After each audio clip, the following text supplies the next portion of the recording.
Bismillahirrahmanirrahim. Assalamu alaikum and welcome to Perspective. It is our second Ramadan show. Alhamdulillah, thus far the Mubarak month of Ramadan is truly moving along beautifully. There's such a sense of spirituality, of love, of mercy, of kindness.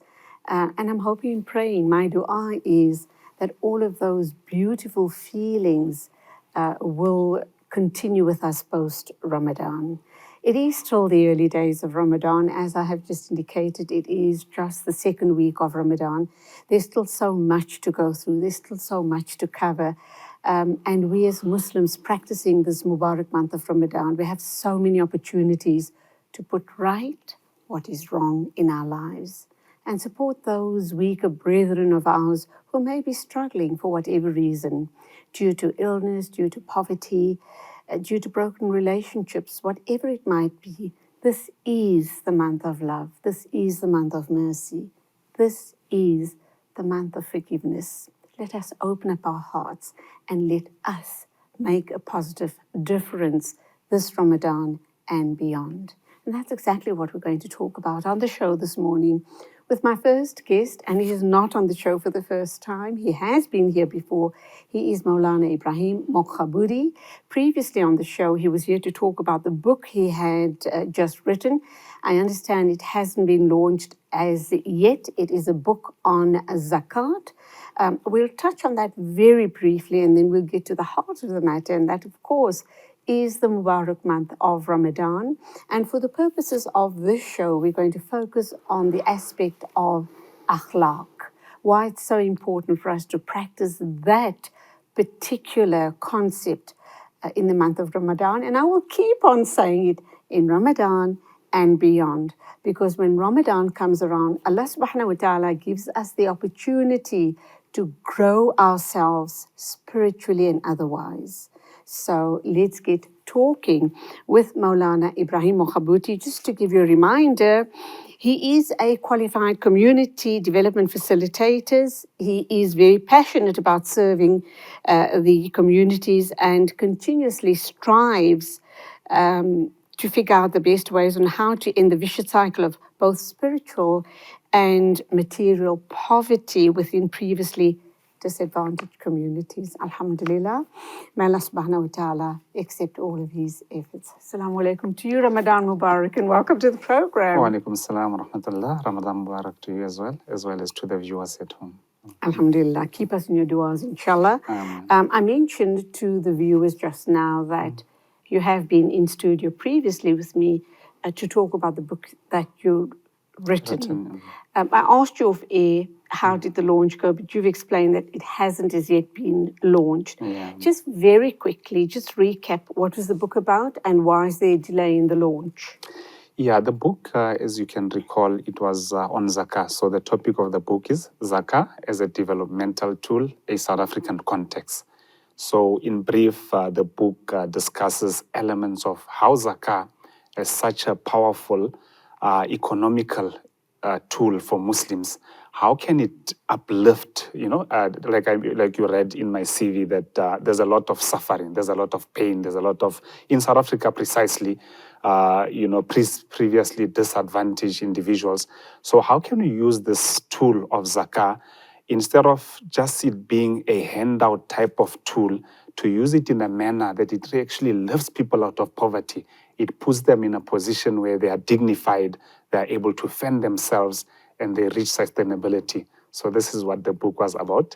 Yes. Alhamdulillah, and I'm going to take the opportunity. I know we're going to be talking about the concept of akhlaq, But because you've written the book, it hasn't yet been launched. It's such a pity because had it been launched just prior to Ramadan, can you imagine the shift in people's thinking and how they think differently about how they dispense with their zakat? Yeah. And that was truly the idea of the book, was it not? Yes, precisely. And of course, in Ramadan, we are so big-hearted and we want to do the right thing. And zakat is one of the pillars of Islam. So talk to us a little bit about what you see is challenging as far as us as Muslims are concerned, and zakat, dispensing of zakat, and that we mustn't forget when we dispense of our zakat, it mustn't feel to us as done, dusted,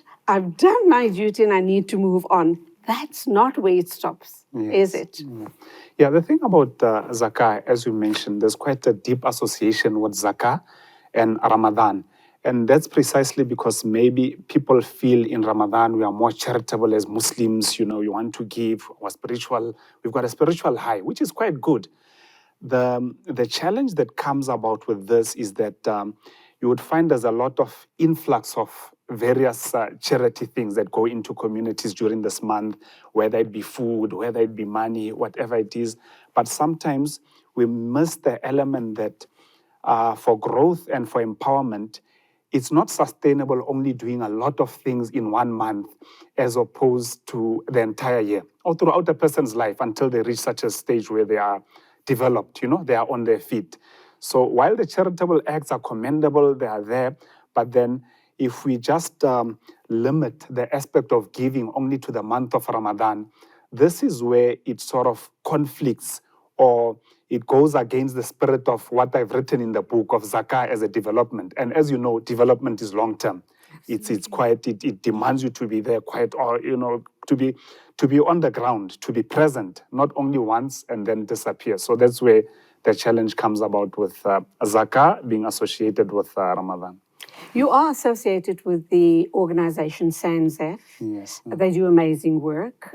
They do a lot of upskilling.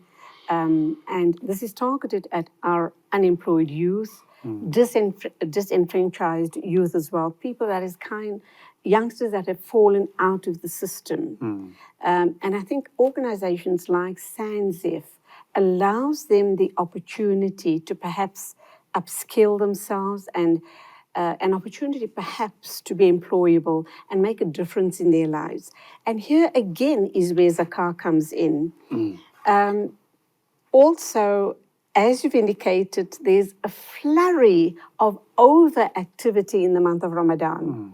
And sometimes to the point of it being wasteful. Yes. Because we give too much in Ramadan, forgetting that post-Ramadan, those resources are going to be sorely needed as well. Very true. You've applied your mind to this very deeply, to the point where you've actually written a book. Very briefly, how would you be able to change, if you were given the powers, I hope you are, how would you change the status quo to start making a meaningful, long-lasting difference in the lives of Muslims that need it, and non-Muslims as well, obviously? And I'm just kind of thinking, we do need to start applying our minds. We do need to start thinking differently regarding zakah and how we as Muslims make a difference in the lives of those less fortunate. Yeah. Firstly, an important element is that, when you want to help someone who is poor, someone who is in need, unfortunately, sometimes we have this assumption that I know what the poor person needs, because I'm the one that is giving. There's a hidden, subtle type of assumption to think that I know probably they need food. In most cases, people would need food. But I speak about it in my book that it's very important to do some sort of consultation with the poor in terms of what are the real needs. A person could be needing food, but there's an element of maybe they need psychological support. There's certain things in the community that are going wrong that are actually keeping them perpetually in that state of poverty. So it's something as simple as, before going into community and offering your assistance, doing community needs analysis. in developmental studies, this is a concept that is emphasized to say, before you act on something, understand what things from far may look similar. They may look that they are obvious. But when you do, I know that because I've done community needs analysis in community that I've got involved in. From afar, you may see something as a problem, but when you get really close to it and you really try to understand it deeper, you understand that there's so many nuances, there's so many things that you need to understand deeper in order for you to help accordingly. So you coming to help without understanding those type of dynamics, sometimes it may cause more harm than benefit to the person that you are intending to assist. Obviously, in your mind, you're thinking, I'm doing it for thawab. You see, the understanding that Allah is going to give me thawab, but Allah also wants you to exercise your mind. Help as best as you can. Helping as best as you can does not mean giving too much, nor giving too little. It Or means making the assumption that I know what is needed here, Yeah. and then have a very patronizing attitude Yeah. towards the people that you are supposedly trying to assist. Yes. But we are going for our first ad break. Okay. When we get back, we'll delve deeper into this subject. And of course, we're going to be looking at the concept of akhlaq.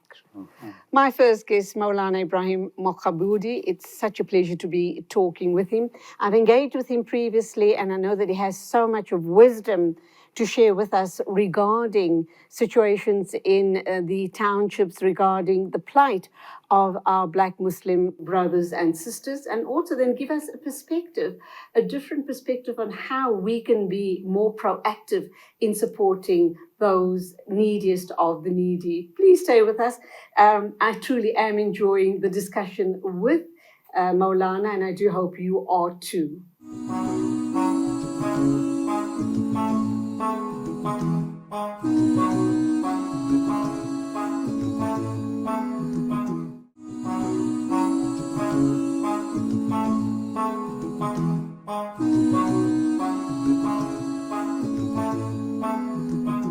Welcome back. My guest is Maulana Ebrahim Mokgabudi. We are talking about concepts in this Mubarak month of Ramadan. The focus will be on akhlaq, but we, of course, started talking about zakah, which we do know is a pillar of Islam. And we also know that pre-Ramadan and during the month of Ramadan, we as Muslims really want to dispense of our zakah because we do believe that we have brothers and sisters in the community that are truly needy and are very deserving and would need those funds to put food on their tables, clothes on their back, and whatever else is needed during that time. Ibrahim, back to you and the whole situation and notion of perhaps patronizing the people that you're dispensing your zakat to, kind of almost assuming you know what their needs are. That's the one scenario. We also have a scenario where perhaps very especially in the month of Ramadan, when that many people are coming together and trying to dispense of their zakah, lillah, sadaqah, everything else, and maybe there's a glut of food and everything else, it's going to create wastage, but also a sense of entitlement. Yes. How do we as Muslims start navigating around those issues? Because it is our duty to ensure that we give to the neediest of the needy, give them what is needed in their home, and do it with the utmost of respect. Yes.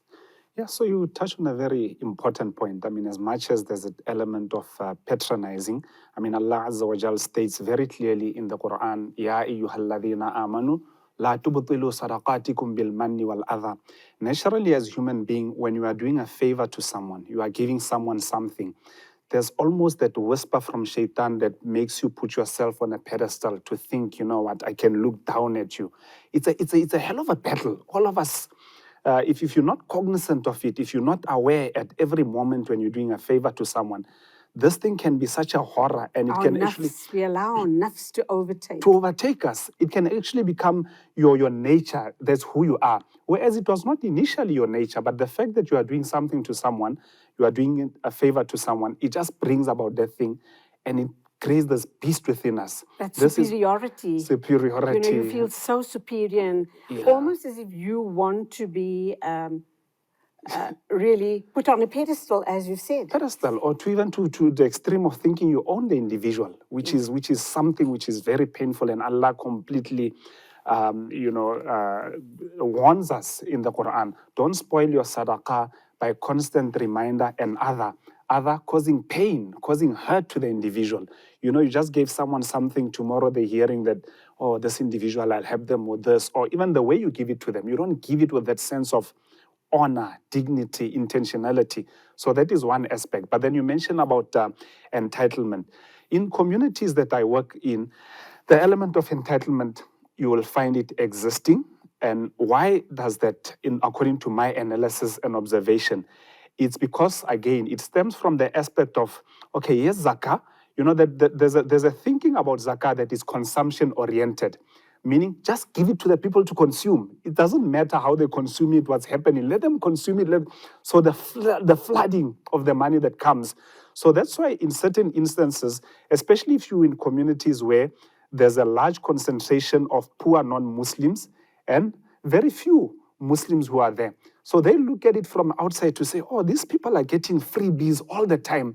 So you'll find in certain instances where a person will dress the garb, or even to the extent of uttering the shahada, just so that I'm part of it, right? And then eventually, because they do not come into Islam with a deeper understanding and proper understanding, why am I putting myself into the situation?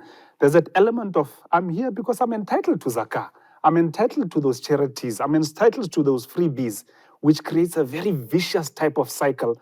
And it causes infighting. It causes a lot of imbalance within the community. You will find yourself, this community has been helped for the last 10 years, 20 years. Why are they not prospering? Why is it not becoming sustainable and independent? It's because the entitlement has been caused by outsiders who come in. It's dish out. You just come and dish out. I don't want to use the word dump because maybe people are well-intentioned, but it's almost like dumping to the extent where people who have become a bit more enlightened would even say, no, we don't want any charities in our communities, even though they deeply need it. So that entitlement emerges in most instances from that particular aspect where you do not consult with the person. You do not find out what their real needs are. They eventually say, okay, we are getting the stuff. Let us get it. We are entitled to it. The people are looking for space to give things. We are entitled to it. Then it causes problems in that way. Sadly, and this all stems from poverty. And no thank you to our apartheid past and the culture of colonialism, what that did to the people in South Africa. And I guess wherever people were colonized all around the world, this is what they have created, this beast who then either lives in abject poverty or grows up in a culture of entitlement. And you can't blame them, can you? Because everything that was rightfully theirs, their land, was taken away from them. And back in the day, the missionaries came along and they pushed down their Christianity to the people. Exactly. And they did that too, through feeding them, schooling them, and hijacking their very identity. So yeah, I guess you can't blame the people. So what it really means now, and I know Sanzef, alhamdulillah, and lots of other aid agencies, Muslim aid agencies in South Africa are beginning to shift their thinking. Not beginning, they've already shifted their thinking. And it's about upskilling. It's about assessing. It's about understanding the needs of the community. And I'm very, very pleased and proud to be a part of that community where we are now beginning to see things differently and we are beginning to dispense of our zakah and all our other charities in a very meaningful way. But how much more work needs to be done for us to reach that point where we can say, we're doing it right. It's absolutely right. And to the point where you see the poverty is beginning to lessen and we're educating more and more young people so that they are more employable and they're making a success of their lives. Yeah, like you've mentioned, there's quite a tremendous shift. I mean, you see organizations offering bursaries to students, offering skills development and so forth, which is quite meaningful. You know, it's very different from your traditional, normal, just giving out of handouts. But there's still quite a lot of work that needs to be done in that sphere. Because it also comes from the organization and donor relationship. I think I mentioned in my previous interview that sometimes the donor wants to see a lot as opposed to quality. So a lot is things that are more visible. Quantity a lot is versus things quality. versus quality. And whereas quality is something that takes a long time. Sometimes you may invest so much, but your results are not seen at this moment. This is why Islamically, Allah, the Prophet ﷺ, emphasized so much the aspect of intention. You know, innamal a'malu bin niyyah. Allah rewards you according to your intention. If your intention is purely for the sake of Allah, to purely uplift somebody, your reward can be so much more than someone who has given so much or something that is so visible, and then but they're doing it with a wrong intention, just to be seen that they're giving so much. So based on your intention, that's how Allah subhanahu wa ta'ala is going to really reward you. If you sit with someone that is poor, part of dignifying an individual is sitting with them or sitting with the community. What are your challenges? What is it that you can offer? Development is not a one-way street. I've actually learned along the way working in communities, what is it that the poor people can offer and what you can offer? What is the middle path?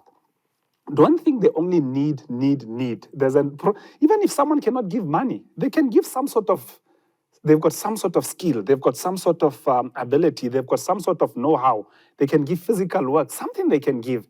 And you say, if you can give this, I'm giving you this. Let's walk along. We have to walk along the path of development. So that those are the elements that really need to be emphasized. Although, like we mentioned, there is some shift, but a lot more needs to be done. Absolutely, and let's not discount the fact that there are still people that need and rely on those hampers. They are still very, very much needed within the communities, because you have older Muslims or older revert Muslims who don't have the capacity to go out to work and develop themselves, so they're very, very reliant on those hampers. Yes. I also think that as much as we are shifting in our thinking, and I liked what you had said earlier on, we assume that the community, and very especially in the month of Ramadan, we assume that these communities need the hampers and we go out and we dump the hampers on them. But what you touched on is perhaps psychological support and all other such support. So we as a Muslim community, SANZAF and all of the other aid agencies must broaden our view. I think we have a lot of doctors, nurses, people right across the board, all professions, and we need to start engaging with them, retirees that can go into the communities and help uplift them. But it's time to go for our next ad break. We'll be back and we're going to touch on akhlaq. We do hope you're enjoying our company this morning right here on Perspective. My name is Julie Ali. We still have another half hour to go to cover, so please stay with us. And my guest is Maulana Ebrahim Mokgabudi.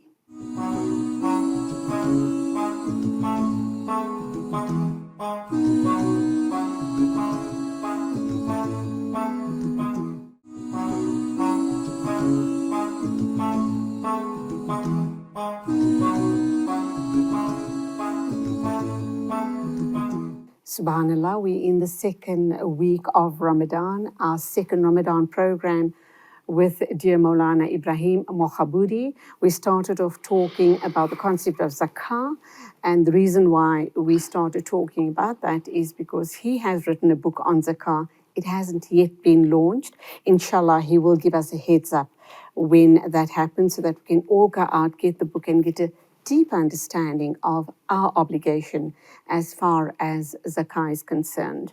We're now going to be looking at the concept of akhlaq. What does it mean? How do we as Muslims embrace it in our everyday lives? And how in this month of Ramadan, the month of mercy, the month of forgiveness, the month of understanding, the month of love. Allah gives us this opportunity to renew ourselves, to grow ourselves spiritually, to take us to the next level. So how and where does akhlaq play into it? We as Muslims should be brought up with this concept of akhlaq, but if we've lost ourselves along the way, there's multiple opportunities to grow in character and spirituality. Your thoughts, Maulana? Yes, precisely. I mean, character, I think, is a cornerstone of the Islamic, teachings. If you consider the way the Quran speaks about all the Anbiya, the messengers of Allah subhanahu wa ta'ala that were brought to the earth, including the final messenger, our Nabi Muhammad sallallahu alaihi wasallam, the most important standing out quality within them was character, like the Prophet ﷺ himself mentioned. I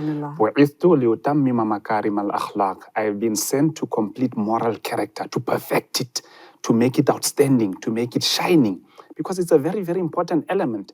I mean, if you, the emphasis of the prophets of Allah having character, none of them had any character blemishes, precisely because they're coming with such an important message from the divine. In certain instances, no matter how important your message is, no matter how good sounding it may be, if people pick up that you've got very ill character, there's a sort of resentment toward the message. It doesn't matter what message you convey to the people. So, firstly, that element of them being having character blemishes, Allah has completely removed it. So if anyone denies, they deny because they are arrogant, they are obstinate for other reasons, but not because why should I listen to a person like this who's got no good character? Hence, you see that element being, permeating throughout the entire teachings of the prophetic mission. Alhamdulillah. I can't help but ponder on the plight of the Palestinians as you were talking about character.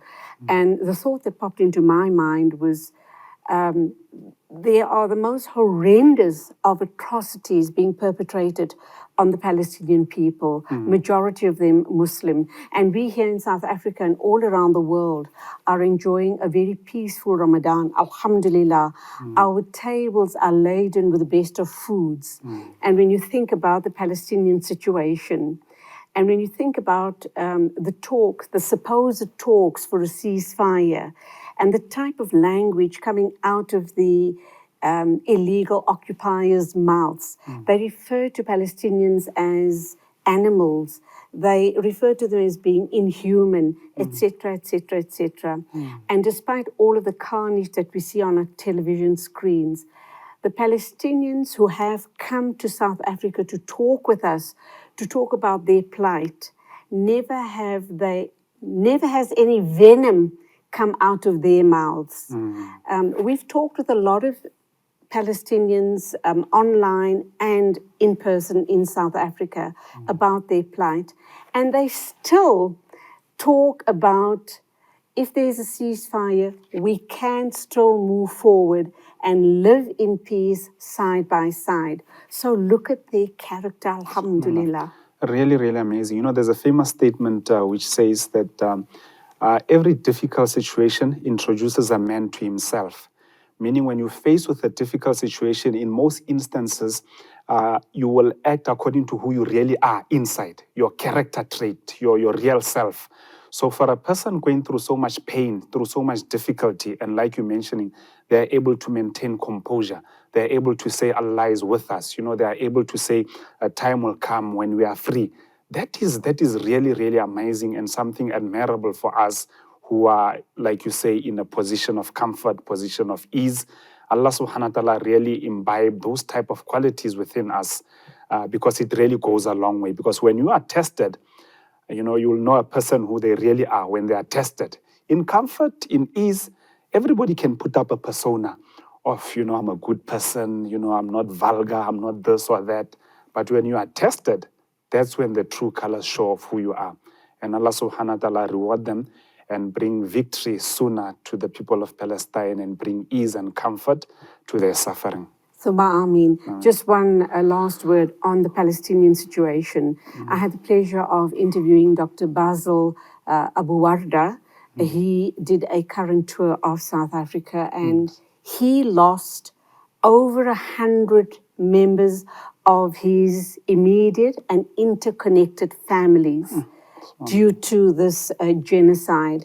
And yet he sat with such composure, respect, and honor when he spoke about the situation of the Palestinian people. Yeah. And he reiterated that if there is a ceasefire, we can and will live in peace and harmony. So Really very admirable. admirable Yeah, indeed. admirable. What does that tell us about the akhlaq of someone like him? It's very deep. I mean, it's almost similar to we learn the Prophet, when you read the history, the seerah of the Prophet Sallallahu Alaihi Wasallam, there's so many examples. The history is full of examples where the Prophet Sallallahu Alaihi Wasallam demonstrated akhlaq and good character to even the worst of his enemies. You know, when the Prophet Sallallahu Alaihi Wasallam entered Makkah, there were people who persecuted the Muslims. They did some of the most horrendous actions when the Muslims were downtrodden, when they're underdogs. And the Prophet ﷺ forgave them. The Prophet ﷺ embraced them, where many had expected to say, today I'm finished, today it's over. And the Prophet ﷺ forgave them. So this is really, really following in the footsteps of the Prophet ﷺ in the true sense of the word, which is something that we should try our best to emulate, inshallah. Ameen. In the month of Ramadan, we focus on a lot of different issues, character aspects. We look at issues around charity, like we've just talked about, obviously, zakah. We're now talking about akhlaq, and we do know that in the month of Ramadan, tempers do tend to be a bit frayed because we miss our midday meal. Some people are smokers, some people, drink water throughout the day or whatever the case may be. So they are tested in many ways, in small ways, but it can impact on how they interact with other people. So here, akhlaq plays a very important role, does it not? What is it and how is it that we build on akhlaq? So if anything, we are better behaved in the month of Ramadan than out of Ramadan. Yeah, very, very important because I think what's more important than even being in Ramadan itself is the way we approach. You know, as we're getting into Ramadan, if you make the intention to say, this Ramadan, actually Allah subhanahu wa ta'ala instituted Ramadan to reform me, to guide me, to make me a better person. I think when we approach Ramadan with that type of mindset, as opposed to approaching Ramadan to say, well, I'm going to abstain from food and drink and I'm going to get the reward. Ramadan is a manner of encouragement, like Allah subhanahu wa ta'ala, the Prophet mentioned that the shayateen are chained. There's so much easy for us to be inclined towards good deeds, to reform our character. It's like someone giving you an opportunity to train yourself to become better. You know, when you try to encourage a small child to imbibe certain qualities, certain character traits, you would now and then give them a reward for the act that they are doing. You give them a sweet. But it would be very frustrating to you to see this individual, they're more worried of the sweet or the reward as opposed to the core thing that was supposed. So sometimes, unfortunately, we approach Ramadan from that type of a mindset to say, how much reward can I accumulate? Whereas the ultimate aim is coming out of Ramadan, who are you? Are you the same person that was before Ramadan, or are you better? And I'm not saying anybody is going to be perfect, but there's certain elements. You identify certain traits, character traits that are not good within you, and say, Ya Allah, this Ramadan, because I'm going to be abstaining from food, things which are under normal circumstances permissible, how much more should I be abstaining from things that are not permissible, things that are evil qualities within myself? So the reward that Allah gives us is just an encouragement. You can't be living Ramadan upon Ramadan waiting for reward where you are not reforming, right? لَعَلَّكُمْ تَتَّقُونَ. So you attain piety, you attain self-reformation and become a better person. Absolutely. That's the whole idea of Ramadan. We as Muslims, alhamdulillah, are so fortunate that Allah subhanahu wa ta'ala chose us to follow this beautiful, perfect deen. And He gives us an opportunity once a year, the month of Ramadan, to put right what was wrong in our lives and to take us to the next spiritual level. Is it not true? Because every Ramadan, you ought to be growing spiritually and otherwise. You ought to be learning something new. You ought to be developing in character, in personality, in deen, in every way possible to truly be a better Muslim. So alhamdulillah for that. It's time for our next break. And when we come back, we're going to be wrapping up in the 12 minutes that we have left. We're going to be talking about other characteristics in the month of Ramadan and how we can gain maximum benefit, inshallah. We do hope you're enjoying the discussion. My guest is Maulana Ebrahim Mokgabudi. What a pleasure talking to him. His deep insights into Ramadan and Islam as a whole. So stay with us. We're still going to do a lot more talking right after the ad break.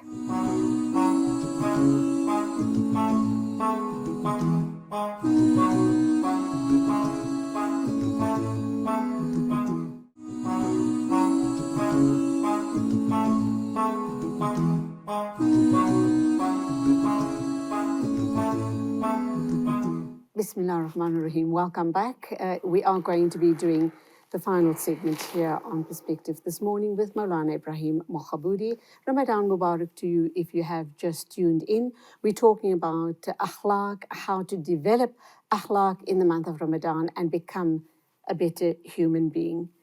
Maulana, welcome back. Let's ask this very important question. What is the link or the relationship between akhlaq or good character and knowledge? Yeah, in this information age that we live in, unfortunately, sometimes we tend to think that the display of how much we know, the display of how much I can code, the display of how much I can show off my knowledge, that indicates that the person is really successful. It indicates that you are good and so forth. Whereas that's not supposed, Islamically, that's not the case. You know, someone nicely, there's a quotation that I read that people don't care how much you know until they know how much you care. So your display of knowledge means nothing once people really get to understand who you are. You know, there's during the time of Imam Malik, he relates that my mother used to send me to my teacher, Rabbi, dress me nicely, and send me to my teacher, Rabia, and she would give me the instruction that learn from his manners before you learn from his knowledge. Wow. What great advice, because knowledge you can always acquire, knowledge you can always get, but character, building yourself, your inner self. The greatest downfall of Shaitan was what? It was not because he did not have knowledge. It was not because he was not worshipping Allah Azza wa Jal. He was one of the greatest worshippers. His downfall was the character traits that he had. And when Allah put him to the test, he fell so badly that even to the last day, the man does not want to repent. He does not want to ask for forgiveness from Allah subhanahu wa ta'ala, just based on what? Something that is internally hidden. Something that outwardly you would have, when you looked at him, you would have thought, this is a great person. This is a great personality. So this is where, when you look at knowledge and character, we confuse and thinking that sometimes we have a lot of information, a lot of knowledge, naturally means that I've got good akhlaq. Akhlaq requires a lot of effort. It requires pain. It requires a lot of looking into the mirror and acknowledging that definitely I do have this problem. Many of us are afraid to look in the mirror and say, this is a problem that I have. Hence, it leads us to a situation where we are completely offbeat and also eventually earning the wrath of Allah subhanahu wa ta'ala. May Allah save us from being in those type of situations. And once again, Ramadan is the perfect month for doing a lot of introspection. And if you can, like you say, look in the mirror and see yourself for truly who you are and say, yes, these are my character defects. So we're talking about akhlaq here. Yeah. This is where I'm going wrong. And you start working on it step by step to build your character, to be a better person. But if a youngster comes to you and says to you, I don't know how. I don't know how to start being a better human being by embracing akhlaq. What would your advice be? The thing is, many of us, if not all of us, we've got certain goals in life. You know, people, you'll ask someone, a youngster who's still in school, whether they're in grade 10 or towards going to matric, there's certain educational goals that they want to achieve. You know, people got financial goals. You know, by this age, I want to buy a car. By this age, I want to have my own house. By this age, those are naturally goals that come. But very seldom would you find someone that says, I've got character goals. You know, Wow. Yeah, very seldom you find someone says, you know what, I've done a duk. That's why the Quran emphasizes on self-introspection, muhasaba. You know, being in your silent moments, you will definitely find. Don't be afraid to look at yourself honestly, because the biggest harm that you can do to yourself is when you do not look at yourself honestly. Many a times we look at ourselves, we paint a different picture from what the reality of. Everybody can think we are what, but we know who truly we are. So you like how you set your educational goals, you set your financial goals, you set so forth. We have to set character goals because there's nobody that is free of character blemishes.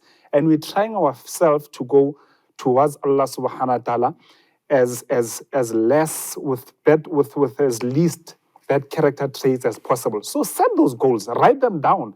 And Ramadan is the perfect opportunity where you are given the environment, you are given the opportunity, you are given the focus to be able to deal with those type of bad habits and character traits. As a matter of interest, do we find that these type of discussions happen in the masajids as well? And they should. They should, because we have a lot of young people coming through. When we talk about build your akhlaq, and very especially in the month of Ramadan, the focus for this program obviously is on akhlaq. Are we beginning to do this? Is it happening? Or is it being left to the Maulanas in the Madaris to address these issues? Yes, it is happening. In quite often instances, you would hear from the Mimbar ulama speaking about character. There is an emphasis, but I think obviously there's not enough of this type of a thing because this is actually what makes the human being.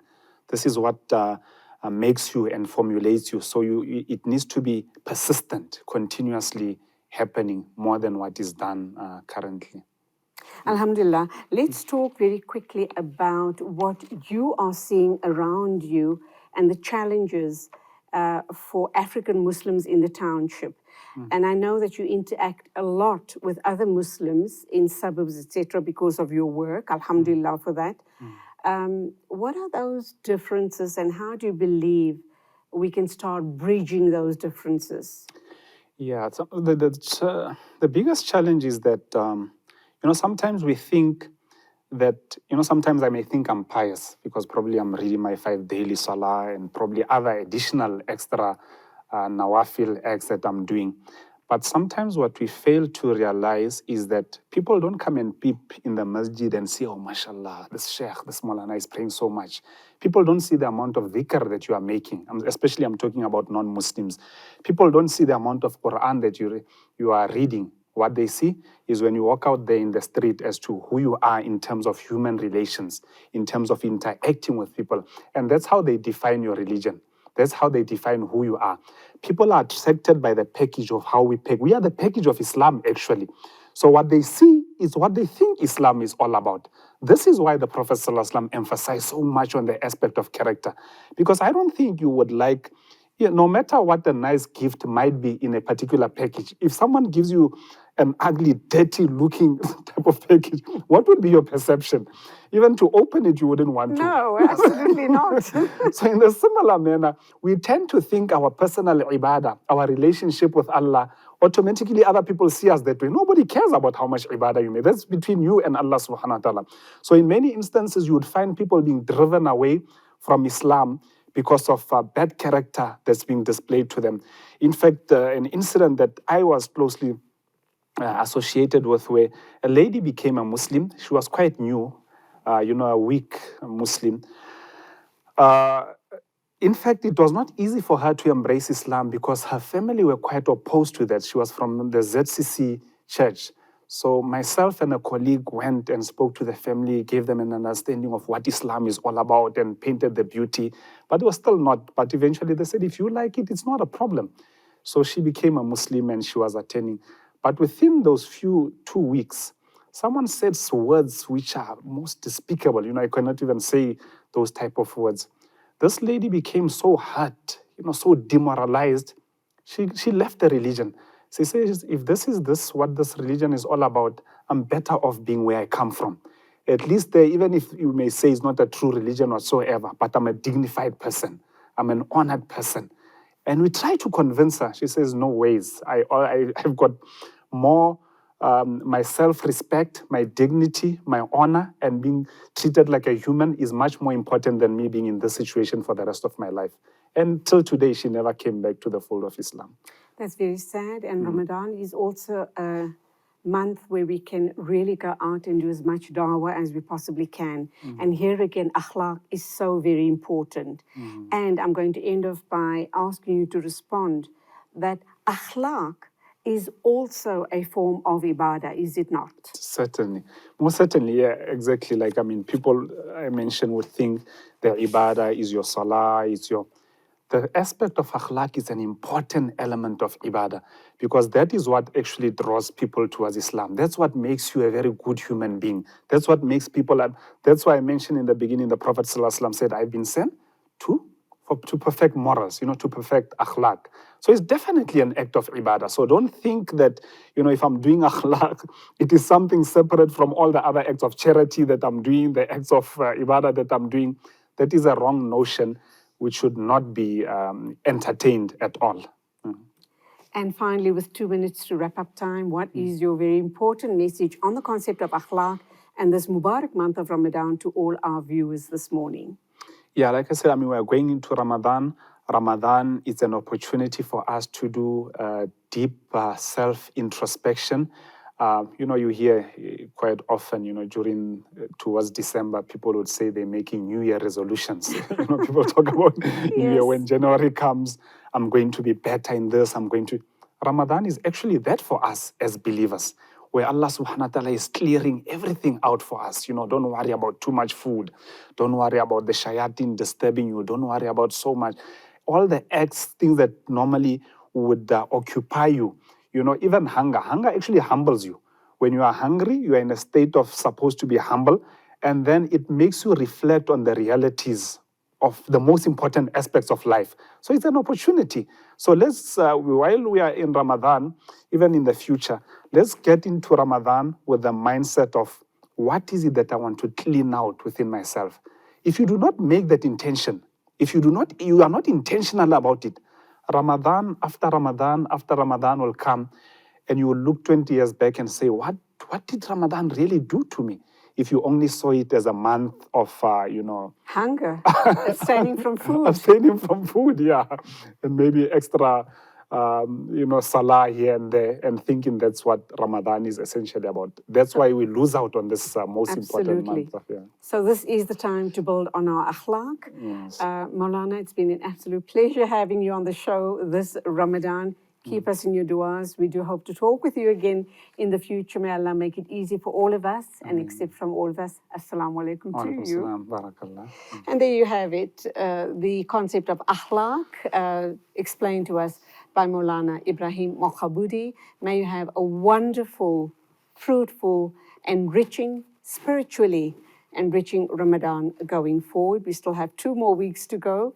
Never too late to continue on all of your different acts of ibadah, inshallah. Allah accept from all of us. Thank you for watching. Till next week at the same time, as always, Assalamu alaikum and Khuda Hafiz.